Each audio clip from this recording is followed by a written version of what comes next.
역사 교육이 모든 게 시작입니다. 역사관이.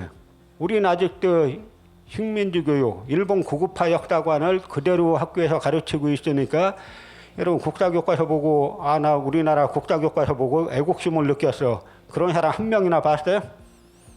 나 이 책을 봤더니 우리 공동체에 대한 애정을 느꼈어. 한 명도 없죠?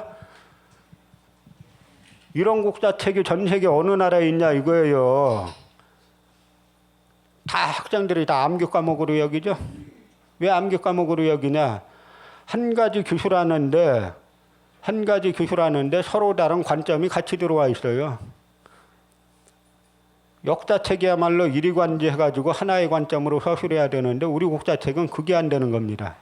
그 뿌리가 이 조선총독부 조선자편서에서 만든 역사관이 아직까지도 내려오는 건데요.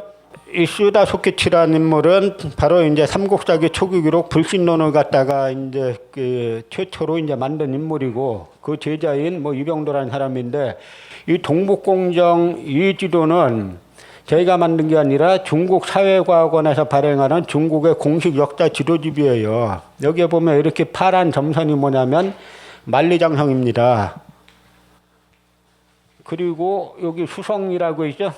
그 다음에 여기 낙랑군, 진봉군, 임동군, 현도군 다 이 한사군을 갖다가 국내로 한반도 내로 끌어들인 게 바로 현재 중국의 공식 역사 지도집이에요. 지금 중국에서 사만리장성은 이걸 갖다 이렇게 연결한 건데 조금 있으면 아래로 내려와서 한반도 깊숙이 오게 돼 있어요. 지금 눈치 보느라고 저러고 있죠.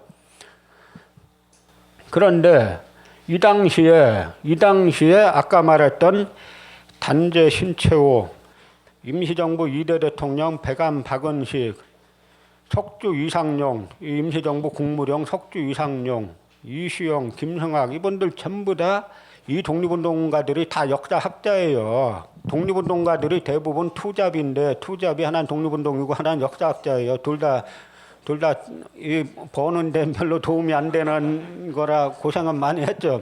그런데 왜 독립운동가들이 역사학자가 될 수밖에 없느냐. 역사학에서 독립운동의 논리가 나오는 겁니다. 그래서 이분들은 하나같이 낙랑군, 한사군을 갖다가 만주 서쪽 하북성 일대로 비정을 했어요. 그리고 식민사학자들은 한반도 북부라고 비정을 했습니다. 이게 식민사학자들이 만든 기본구도인데요. 한반도 북부에는 한사군이 있었다. 중국의 식민지인 한사군이 있었다. 한반도 남부에는 일본의 식민지인 임나일본부가 있었다. 고로 한국사는 북쪽은 중국의 식민지, 남쪽은 일본의 식민지로 시작됐다 하는 이야기죠. 그러니까 결론이 어떻게 됩니까? 독립운동 하지 마. 너희 나라는 원래 식민지로 귀결될 운명이야. 이 이야기죠. 그런데 독립운동가들은 만주 서쪽에 있다 그랬어요. 그러면 여기에서 두 논리가 상반된 논리가 충돌할 때 어느 서를 따라야 되겠느냐. 그냥 독립운동가 서를 따라야지. 그것도 학문적인 태도는 아닙니다. 우리 부모가 우리 조상이 아주 훌륭한 집안이었는데 저쪽에서 노비라 그러네. 그럼 따져야죠. 조사해 봤더니 진짜 우리 조상 노비가 맞더라. 그럼 어떻게 해야 돼요? 족보 사서 위조해야 됩니까? 아니죠. 그때는 어떻게 해야 됩니까? 노비 해방투쟁 이야기해야 되는 거죠. 그런데 독립운동가들이 하나같이 단재 신채호, 백암 박은식, 그다음에 석주 이상용, 단재 신채호, 또 국내에서 공부했던 위당 정인보 이분들이 하나같이 한사군은 여기에 있었다라고 주장을 하죠. 왜 그렇게 주장할 수 있느냐?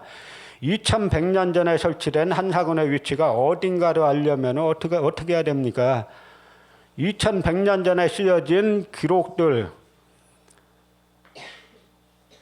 이 조한전쟁 당시에 사마천이 살아있었죠. 사마천의 사기에 뭐라고 돼 있고 한서, 후한서, 삼국지 같은 중국 고대 사서에는 뭐라고 돼 있느냐 이걸 봐야 된다는 거죠. 그래서 보면은 한서 설선열전의 사고 안사고가 말하길 낙랑은 유주에 속해 있다. 유주가 어디냐? 북경이에요. 그러면 지금으로 치면은 제가 충청도 아산 사람인데 아산은 충청도죠. 행정기관이 상급 행정기관 도청이 이 대전에 있습니다.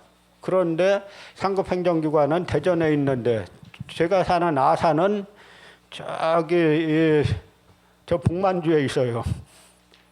말이 됩니까 이게? 상급 행정기관은 북경이고 하급 이 군 단위는 한반도에 있고 그다음에 낙랑군은 후한서 광무제본기에 보면 낙랑군은 옛 조선국이다. 고조선이란 말이죠. 요동에 있다. 후한서에도 보면 귀지 제요동, 그 땅은 요동에 있다. 여기서 공부 좀 많이 하신 분들은 이 당시 요동이 지금의 요동하고 다르다는 거 아시죠? 그런데 지금의 요동이라고 치더라도 어디입니까? 만주죠? 지금의 요동이 언제부터 황해도가 되고 평안도가 되고 이 경기도가 됐냐 이거예요. 그런데 이 식민사학자들은 이 구절은 단 한 번도 인용을 안 해요. 그런데 이 나라는 자기 자국 역사에 테러를 하는 사람들은 전부 다 나라 돈 받는 학교가 있어요. 국민 세금으로 지원하는 학교가 있어요. 식민사학 하려면 어떻게 해야 됩니까? 최소한 대한민국 세금으로 운영되는 데가 있으면 안 되죠? 거꾸로 돼 있어요. 우리 같은 사람들은 맨날 자비 들여서 역사 연구해야 되고